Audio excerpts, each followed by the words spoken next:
بسم الله الرحمن الرحيم ظهور wanaagsan dhageystayaal qodobada wararka idaacada Shabeelle idin hayso waxa kamid ah baaritaanka dhacdadii deegaanka Gololey oo noqotay war loogu laab qaboojinayo ehelada qoysaskii wiilashooda la xasuuqay gudoomiyaha degmada Balcad ee gobolka Shabeelle dhexe oo lagu eedeeyay inuu wada qorshe uu ku duugayo dhacdadii ka dhacday deegaanka Gololey faahfaahin ka soo baxaya qarax khasaare geystay oo ka dhacay wadanka Itoobiya ciidamada dawladda oo howlgalla ka sameeyay deegaano ka tirsan gobolka Hiiraan golaha ammaanka ee qaramada midoobay oo ugu baaqay wadamo ay Soomaaliya ku jirto in khilaafka xal laga gaaro si meel looga soo wada horjeesto dagaalka ka dhanka COVID-19 guddiga loo xil saaray israsaaseyntii shalay ka dhacday Dhuusamareeb oo maanta la kulmay saraakiisha ciidamada ee ku sugan magaaladaasi dawladda Shiinaha oo Somaliland uga digtay inay xiriir diblomaasiyadeed la yeelato wadanka Taiwan dawladda Djibouti oo shaacisay in xasiloonida Soomaaliya ay muhiim u tahay geeska Afrika iyo madaxweynaha Puntland oo kulan ammaanka looga hadlayay la qaatay saraakiisha ciidamada ee ku sugan magaalada Gaalkacyo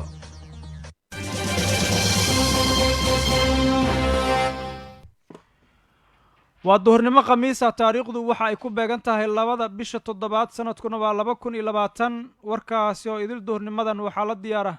wariyahana Feyrus Jalle Xuseen mahadsanid Ismaaciil Axmed Maxamed Ismaaciil Turki baaritaanka dhacdadii deegaanka Gololey ayaa noqotay war lagu laab qaboojinayay ehelada qoysaskii wiilashoodii la xasuuqay dhinaca kale gudoomiyaha degmada Balcad ayaa lagu eedeeyay inuu wado qorshe uu ku duugayo dhacdadii ka dhacday deegaanka Gololey waa kan Ismaaciil Turki oo ka waramaya mudabbil ah ayaa laga joogaa dhacdadii ka dhacday deegaanka Gololey ee duleedka degmada Balcad kadib markii xasuuq arxan darraah uu ka dhacay deegaankaasi dilka dhalinyarada marka uu dhacay oo maalmo laga dhiidiyay sida ay wax u dhaceen waxaa loo saaray guddi soo baara sida ay wax u dhaceen bulshadana jawaabta ku soo celiya balse ma dhicin in bulshada ay u soo gudbiyaan natiijada baaritaankooda waqtiga baaritaankana waa uu ilaaday guddigaasi waxa ay ka koobnaayeen maamulka gobolka Shabeelle dhexe maamulka degmada Balcad oo ah halka ay wax ka dhaceen iyo xildhibaano ka tirsan baarlamaanka Soomaaliya haddaba warbaahinta Shabeelle ee magaalada Muqdisho ayaa u kurgashay waxa hortaagan in la soo cadeeyo cidii ka dambeysay dhacdadii ka dhacday deegaanka Gololey mise baaritaanka waxa uu ahaa mid loogu laab qaboojinayo qoysaska caruurtooda la laayay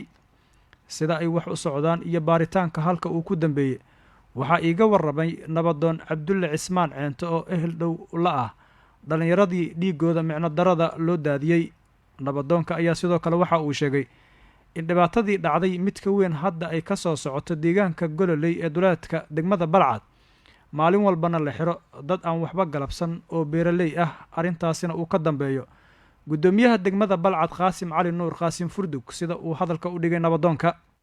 mas'uulka ah degmada Balcad joogana nimanka hadda arintooda dafaro waayo ilaa hadda la daba taagan dadka qaarkiis la xiro waayo nin walba walaa waa qof walba walaa ay ka sheegnaa ilaa hadda dadka la xiro waayo dadka shacab oo beeraley oo iska dhaqatay waa marka dhibaatadaas ninkaas macnaha ku jiifo saacnka kicilay santa ugu fadhiyo magaciisa waa makacaan ninka degmada ka mas'uul ahay degmada joogi shacabka mas'uulka ka ahay meesha dadka lagu hasooga asaga taagnay in raadkaas bixiyo ama dadkaas raadiyo dhiigoodi marhabiyo oo ka soo jeeda qaasan furdo marka arrimo kaas oo ninkaas ku jiifo walaalkay ana dad shacab oo iska dhaqatay beeraley ahay sidoo kale nabadoon Maxamed Isaaq Cali oo kamid ah waxgaradka ku nool deegaanka Gololey ee duleedka degmada Balcad ayaa waxa uu sheegay haddii dagaal uu ka dhac deegaanka uu mas'uuliyadda qaadanayo gudoomiyaha degmada Balcad ee gobolka Shabeelle dhexe oo deegaanka hadda ka wada sida uu sheegay wax aysan jeclaysan karin inta damiirka leh waxaan rabaa in gudoomiyaha degmada Balcad oo la jadiisa waxay tahay awalna hadda koor waxa la yiri door bilood koor xuraanti waxaan ku maqlay inuu MCA kan yiri aniga waxa laga siiyo ama inuu adiga MCA kaas uu dan leeyahay doorinta uu laayay waa 8 dooro halka gurigiisa laga soo qabtay oo farmasho weyn leeyahay inta waa xiran yihiin runtii waxaan ugu baaqaynaa ummadda muslimiinta iyo dowladda Soomaaliyeed inay cadaalad hor keento inta kor taagan arrintaas gudoomiyaha degmada anaga waxaa ku aragnay oo maalin hore anigoo nabadoona ka soo deeyay Ismaan Xaaji Gaas waxaa dhintay walaalkiis Nuur Xaaji Gaas dadka la dilo kamid yahay gurigiisa loogu tagay la soo watay asagoo ku talagalay inuu raadkan baabi'iyo laba qabiil is hor keeno daawud aan dagaal qabiilka meesha mataqaanaa golley degan dagaal diyaar uma ahan beeraley waaye dagaal ma rabto laakiin gudoomiyaha degmada wuxuu rabaa ku dafara waxaan xataa kilmeeyada waxaa maalin walba lasoo xiraa nin daauud iyadoo la raba inuu dagaal beereed dhaco maalin walba waxaa lasoo xiraa nin daauud hadda ismaan xaajigaasaa lasoo xiray loo ka hor adeeyna anigaa qudayda ka deeyay waxaan la yaabanahay marka haddii shirkaas nagu dhacay inaan sabarno oo nala xaliyo oo nala yidhahdo ilahay idinka gaalo laakiin in nala soo xiro leenab war adiga masaajida ka hadashay adiga mehebela ka hadashay adiga banaanka maxaa ugu xaartay adi war niyo dhibaata ku jirnaa gudoomiyaha degmada balcadana uu sabab kaasin furdug soomaaliya marka aad joogto waxaa caadi ah in marka ay wax dhacaan 2 maalmood dadku ay boonbooniyaan kadibna meesha looga tago wixii dhacay adduunkana waxa uu marayaa in 20 sano ka hor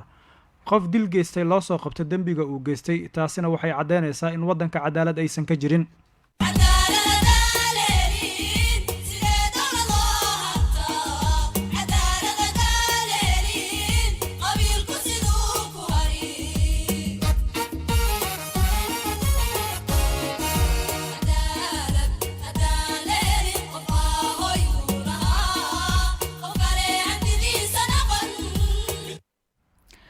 faahfaahino ayaa ka soo baxaya qarax lagu hoobtay oo ka dhacay waddanka Itoobiya waxaa ka waramaya wariyeena Sakriye Axmed Muuse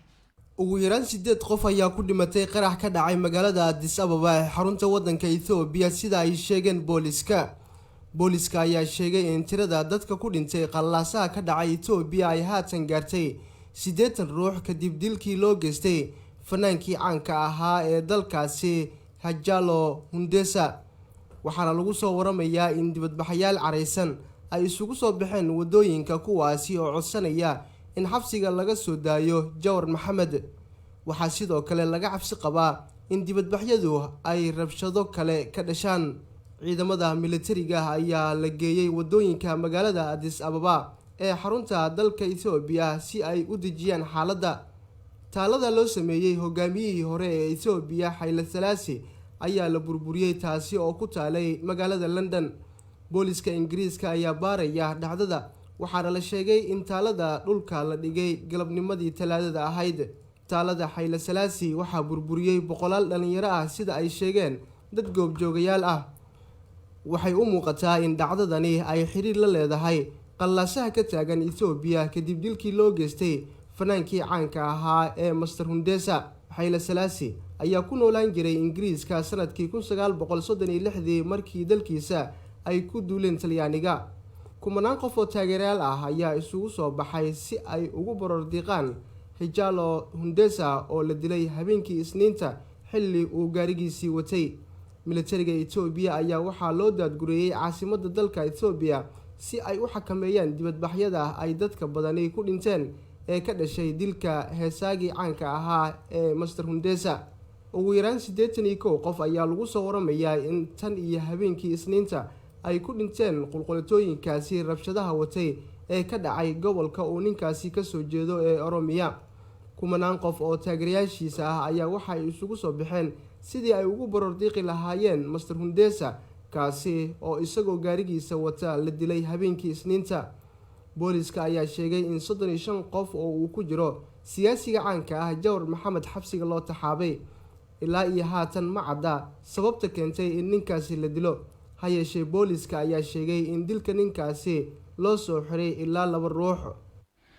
golaha ammaanka ee qaramada midoobay ayaa ugu baaqay wadamo ay Soomaaliya ku jirto in khilaafaadka xal laga gaaro si meel looga soo wada jeesto dagaalka ka dhanka ah COVID-19 waxay noo waramaysaa wariyaheena Filsan Cabdiraxmaan Duceysane golaha amniga ee qaramada midoobay ayaa si isku mid ah u soo gabagabeeyay qaraarkii ugu horeeyay si toos ah ula xiriira musiibada coronavirus qaraarku waxa uu ku baaqayaa in si dhaqsi ah loo dhameeyo khilaafaadka adduunka si loo suurtageliyo gaarsiinta taageero caalami ah wadamada dagaaladu ka socdaan si loo badbaadiyo nolosha malaayiin ruux oo sabool ah golaha amniga ayaa Arbacadii waxa ay markaasi taageero baaqa ay ka soo saareen xogayaha guud ee qaramada midoobay Antonio Guterres ayaa waxa uu sheegay in hubka adduunka meel kasta uu yaalo si isku mid ah loo joojiyo isticmaalkiisa qaraarkan ayaa la meel mariyay iyadoo la ogolaaday dhammaan wadamada in diiradda ay saaraan dagaalka ka dhanka cudurka coronavirus qoraalku waxa uu ku boorinayaa dhammaan dhinacyada ku lugta leh iska horimaadka hubeysan in si dhaqsi ay u bilaabaan nasiino bini-aadanimo oo markaasi gaaraysa ilaa iyo 90 maalmood oo isku xigta si taageero bini-aadanimo loo gaarsiiyo dadka saboolka ah ee halkaasi ku dhaqan. ciidamada dowladda Soomaaliya ayaa howlgallo ka sameeyay deegaano ka tirsan gobolka Hiiraan. ciidamo ka tirsan kuwa militariga Soomaaliya gaar ahaan qaybta 27 ayaa waxa ay howlgallo kala duwan ka sameeyeen deegaano ka tirsan gobolka Hiiraan oo mararka qaar ay weeraro ka fuliyaan al-shabaab. saraakiisha ciidamada ayaa waxa ay sheegeen in howlgalka ay ka sameeyaan inta u dhaxaysa degmooyinka Buulo Burde iyo Jalalaqsi ee gobolka Hiiraan oo wadada u dhaxaysa dhowr jeer ay weeraro ka geysteen xarakada al-shabaab. howlgalka ayaa saraakiisha hogaaminaysa waxa ay sheegeen in ay ku qabqabteen dad looga shakisan yahay inay ka tirsan yihiin al-shabaab isla markaasina dadkaasi ay baaritaano ku hayaan. deegaano iyo degmooyin ka tirsan gobolka Hiiraan ayaa waxaa ciidamada dowladda iyo kuwa Jabuuti ee ka tirsan AMISOM ay ka fuliyaan howlgallo kala duwan iyada oo toddobaadyadii la soo dhaafay weerar madaafiic ah lagu qaaday saldhigga ciidamada Jabuuti ee magaalada Beledweyne. dhinaca kale dowladda Jabuuti ayaa shaacisay in xasiloonida Soomaaliya ay muhiim u tahay geeska Afrika. Cabdullaahi Cusmaan Cadaani ayaa ka waramaya.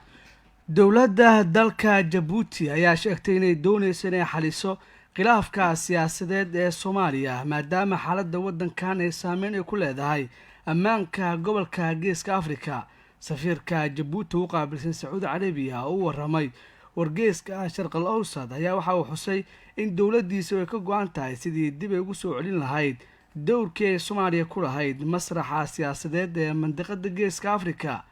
yagleelidda xasiloonida si la mid ah ammaanka Soomaaliya iyo xadiditaanka qulqulka qaxootiga waxa ay muhiim u tahay geeska Afrika maadaama gobolkan uu juqraafi ahaan, dhaqan ahaan, dad ahaan iyo dhaqaale ahaanba uu isku xidhan yahay ayuu yiri danjiruhu. sidoo kale waxa uu intaasi ku daray in xoogaga al-shabaab ay halis xoogan ay ku yihiin xasiloonida Soomaaliya. Jabuuti waxay ka mid tahay dalalka ciidamada ku taageeray howlgalka midowga Afrika AMISOM taas oo dagaal ba'an ee kula jira xarakada al-shabaab. Jabuuti sidoo kale bishii la soo dhaafay Juun waxay martigelisay shir dib loogu bilaabay wadahadalka Soomaaliya iyo Somaliland kaas oo natiijo hordhac ah ay ka soo baxday laguna ballamay aragtiyo kale. kadib burburkii 1991 Jabuuti waxay ku lug lahayd dhammaan geedi socodkii dowlad dhisidda Soomaaliya iyadoo madaxweyne Ismaaciil Cumar Geelle oo hormuud u ahaa maadaama uu fahmayo xudunta ismariwaaga raagay. guddiga loo xil saaray israsaaseyntii shalay ka dhacday Dhuusamareeb ayaa maanta la kulmay saraakiisha ciidamada ee ku sugan magaaladaasi. wariyaha Shabeelle uga soo warramay Mudug Cali Xasan Barqadle Cali Gaab ayaa inoo soo diray. guddi madaxweynaha dowlad goboleedka Galmudug oo saaray inay soo baaraan dagaal ka dhacay magaalada Dhuusamareeb ee caasimadda dowlad goboleedka Galmudug oo dhaxmaray ciidamada nabad sugidda iyo haramcad oo dhaliyay khasaare kala duwan ayaa baaritaano bilaabay iyagoo kulamo kala duwan la qaatay saraakiisha ciidamada magaalada Dhuusamareeb ee caasimadda Galmudug. guddiga ayaa la kulmay saraakiisha labada ciidan ee dagaalantay waxayna ka xog weeraysteen sida uu dagaalku u dhacay iyo sidoo kale khasaaraha rasmiga ee uu dagaalkaasi dhaliyay. guddigan ayuu madaxweynaha dowlad goboleedka Galmudug ku amray inay sida ugu dhaqsiyaha badan u soo gudbiyaan cidda dagaalkaasi ka dambeysay iyo sidoo kale qaabka uu dagaalku u dhacay iyo dadka uu khasaaruhu ka soo gaaray. mas-uuliyiinta guddiga oo iyadoo loo saaray inay baaritaanada sameeyaan waxaa ka mid ah wasiiro iyo sidoo kale saraakiil ciidan waxaana ciidamadii iyo sidoo kale saraakiisha ay la kulmeen ka xog wareysteen xaaladda rasmiga ee dagaalka iyo sidoo kale waxa uu salka ku hayay iyagoona sidoo kale la filayo saacadaha soo aadan inay madaxda ugu sareysa Galmudug u gudbiyaan khasaaraha rasmiga ee dagaalkaasi ka dhashay iyo sidoo kale cidda dagaalkaasi ku lugta lahayd. ciidamada dowladda Soomaaliya ayaa shalay waxa ay ku dagaalameen magaalada Dhuusamareeb ee caasimadda dowlad goboleedka Galmudug taas oo sababtay khasaare kala duwan oo soo gaartay ciidamadii dagaalamay iyo dad shicib ah. dowlad goboleedka Galmudug madaxdooda ayaa sheegay in aan la aqbali karin in tallaabo noocaas oo kaleeta ay ku dhaqaaqaan ciidamada dowladda ee ku sugan magaalada Dhuusamareeb kuwaas oo loogu talagalay inay ammaanka shicibka ay sugaan. wasiirka amniga Galmudug ayaa wacad ku maray inay la xisaabtami doonaan cid walba oo ka dambeysay falkaasi ka dhacay gudaha Dhuusamareeb ee labada ciidan ay iskaga hor yimaadeen. Cali Xasan Barqadle Cali Gaab wararka Shabeelle Galmudug. dowladda shiinaha ayaa somalilan uga digtay inay xiriir diblomaasiyadeed la yeelato wadanka taiwan. wariyaheena jaamac maxamed saalax ayaa aqrinaya. dowladda shiinaha ayaa somalilan uga digtay in ay xiriir diblomaasiyadeed la samaysato taiwan oo u aqoonsatay qayb ka mid ah dalweynaha shiinaha. taiwan ayaa sheegtay in ay xafiis ka furanayso magaalada hargeysa ee caasimadda maamulka somalilan kadibna safaaradda shiinaha ee soomaaliya ayaa ka digtay xiriir in lala sameeyo taiwan. wadahadalada dhex maray wasaaradda arrimaha dibadda taiwan iyo somalilan ayaa ku heshiiyeen in midba midka kale uu u aqoonsado dowlad madax bannaan islamarkaana ay isdhaafsadaan wakiilo iyo in baasaboorka somalilan lagu tagi karo dalka taiwan. shiinaha ayaa u aqoonsan taiwan qayb ka mid ah dhulweynaha walow ay madax bannaani sheegtaan. uma ogolaanayno in qof urur ama xisbi siyaasadeed midkood uu u ogolaado dhulka shiinaha in la kala jaro. taiwan ayaa qayb ka mid ah shiinaha waxaana aan u dulqaadan karin ayaa lagu yiri bayaanka inkastoo ay magacooda somalilan lagu soo qaadin.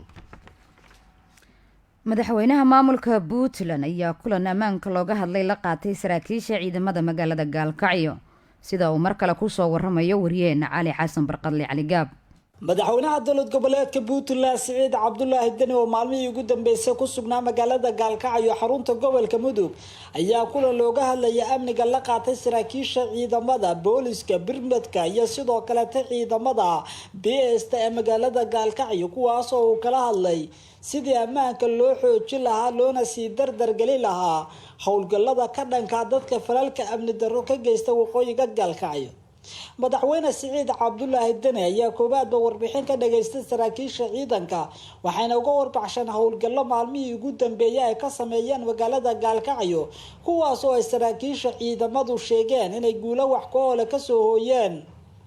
madaxweyne siciid cabdulaahi deni ayaa saraakiisha ciidanka uga mahad celiyey tillaabooyinka ay qaadeen kuwaas oo ay guulo wax ku oola maalmihii ugu dambeeyay saraakiishu ay ka keeneen